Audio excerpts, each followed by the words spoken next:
ఒక శివలింగం రోజులో 5 రంగుల్లో మారుతుందంటే నమ్మగలరా? అవును, మీరు విన్నది నిజమే. తంజావూరు జిల్లాలోని కళ్యాణ సుందరేశ్వరర్ ఆలయంలో ఉన్న పంచవర్ణేశ్వర శివలింగం రోజులో వివిధ సమయాల్లో 5 భిన్న రంగుల్లో దర్శనమిస్తుందని భక్తుల విశ్వాసం. ప్రాతకాలంలో స్వామి బంగారు కాంతితో దర్శనమిస్తాడు, భక్తుని జీవితంలో ఆశ వెలిగించినట్టు. మధ్యాహ్నానికి ముందు రాగి వర్ణం, శక్తి, స్థైర్యం, జీవశక్తి ప్రతీక.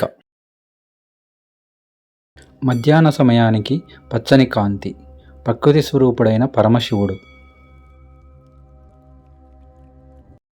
సాయంత్రం ఎరుపు వర్ణంలో శక్తి స్వరూపం, అది రౌద్రం కాదు, అది రక్షణ. రాత్రికి నీలం గాఢవర్ణంలో అఖండ విశ్వాన్ని ఆవహించిన మహాదేవుడు, ఇది పంచవర్ణేశ్వర మహిమ. ఒకే రోజులో 5 రూపాలు, ఒకే దేవుడు, అనంత స్వరూపాలు. మీరు ఈ అద్భుతాన్ని దర్శించారా? ఇలాంటి మరిన్ని భక్తి వీడియోల కోసం మా ఛానల్ కేఆర్బీని సబ్స్క్రైబ్ చేయండి. అలాగే ఈ వీడియోని లైక్ చేసి షేర్ చేయండి.